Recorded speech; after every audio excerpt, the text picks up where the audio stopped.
Hello' guys, স্বাগতম জনালোঁ এটা নতুন ভিডিঅ'লৈ। আজি যিহেতু আমি তিনিজন লগৰীয়া আৰু মই চাৰিজন আমি বাইকেদি কাজিৰঙা নেশ্যনেল পাৰ্কখন চাব যাব ওলাইছোঁ আৰু যিহেতু আপোনালোককো দেখাম, চাই থাকিব। আৰু এতিয়া আমি তেজপুৰৰ পৰা ভিডিঅ'টো আৰম্ভ কৰিলোঁ আৰু যিহেতু কাজিৰঙা নেশ্যনেল পাৰ্কখন চাই আমি আৰু মৃত্যুঞ্জয় মন্দিৰ আমি চাবলৈ যাম। আপোনালোকক দেখাই থাকিম সকলো আৰু ভিডিঅ'টো স্ক্ৰাইব নকৰিব, চাই থাকিব। বলক আমি ভিডিঅ'টো এতিয়া আৰম্ভ কৰোঁ। I'm floating through the air. The pain I felt is paid for. All is said and done. Guys, এতিয়া আহি পালোঁ বৰ্তমান আমি ভোমোৰাগুৰি ব্ৰিজ। যিহেতু আজি এইটো কথাকে ক'ব ওলালোঁ, যিহেতু মই তেজপুৰ আহিলে ভোমোৰাগুৰি দলং চাবৰ কাৰণে আহোঁৱে, মানে বহুত ভাল লগা এটা জেগা, পৰিৱেশটো এনেকুৱা সুন্দৰ লাগে। যিহেতু ভোমোৰাগুৰি দলংখন মানে বাইক চলাইও ভাল লাগে, মানে ইয়াতে গাড়ী ঘোৰাও বহুত কম হয়। যিহেতু 3 কিলোমিটাৰ দূৰ হয়, একদম মানে পৰিৱেশটো কিবা এটা সুন্দৰ লাগে, মানে চাই বহুত ভাল লাগে। মানে ইয়াতে বিভিন্ন ধৰণৰ মানুহে ইখন দলং চাবৰ কাৰণে আহিয়ে থাকে, মানে মানুহ ভাল পায় মানে দলংখনৰ মানে চাইজ বা সুন্দৰ জেগাটো চাবৰ কাৰণে মানুহে মানে এই ভোমোৰাগুৰি ব্ৰিজখন মানে মানুহে এৰিবই নোৱাৰে, মানে একদম চাবৰ কাৰণে বহুত ইচ্ছা কৰে। ঠিক তেনেকৈ ময়ো তেজপুৰ আহিলে এই দলংখন একপাক মাৰি যাওঁৱে, মানে যিহেতু গাইজ দলংখন চাই লওক। My mind is breathing in.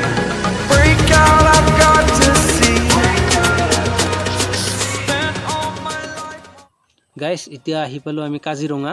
যিটো কাজিৰঙা ইমান সুন্দৰ, ষ্টাৰ্টিঙৰ পৰা ইমান সুন্দৰ জেগা, ইমান সুন্দৰ পৰিৱেশ আৰু যিহেতু আগলৈ দেখাই যাই থাকিম, চাই থাকিব।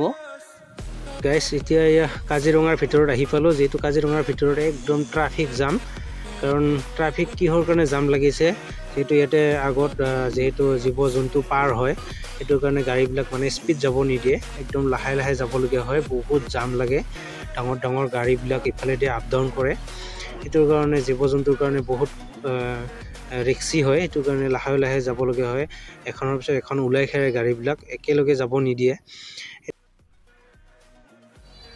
গাইজ, ফাইনেলি আমি এতিয়া বৰ্তমান জামৰ পৰা ওলাই আহিলোঁ।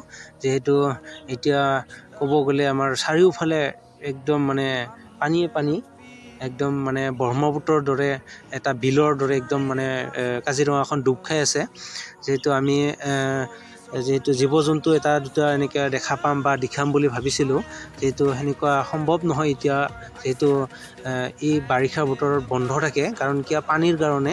যিহেতু পানীৰ কাৰণে গাড়ী, যিহেতু আমাৰ জীপ গাড়ীবিলাক যিহেতু কাজিৰঙাৰ ভিতৰত আমাৰ জীৱ জন্তু দেখাবৰ কাৰণে যাব নোৱাৰে পানীৰ কাৰণে। যিহেতু আৰু কাজিৰঙাৰ ভিতৰত যিহেতু এনেও বিলৰ দৰে পানী হৈ আছে, সেই পানীৰ কাৰণে যিহেতু জীৱ জন্তু মানে থাকিবৰ কাৰণে ঠাই নোহোৱা হৈ আছে। বলক এতিয়া আমি আগলৈ যাওঁ, যদি আমি আগলৈ যাই যদি জীৱ জন্তু দেখাব পাৰোঁ দেখাম।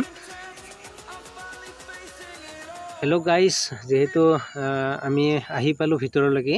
যিহেতু কাজিৰঙাৰ ভিতৰত আজি সোমাব মানে নোৱাৰে, কাৰণ কিয় এতিয়া বাৰিষাৰ বতৰত বন্ধ থাকে। আৰু যিহেতু আমি চেষ্টা কৰি চাইছিলোঁ, যিহেতু ভিতৰত সোমাব পৰা কিবা সুবিধা আছে নেকি বুলি। তাৰপাছত মানে গম পালোঁ, যিহেতু ক'লে আমাক, যিহেতু এতিয়া গাড়ী সোমাব নোৱাৰাৰ কাৰণে আমাক ভিতৰলৈকে যাবৰ কাৰণে সুবিধা নিদিলে। আৰু গাইজ, যিহেতু আজি ভিতৰলৈ সোমাব পৰা নগ'ল, আজিৰ ভিডিঅ'টো ইমানতে সমাপ্ত কৰি দিলোঁ। লগ পাম এটা অন্য এটা ভিডিঅ'ত। আজিৰ ভিডিঅ' ইমানেই আছিলে, বাই।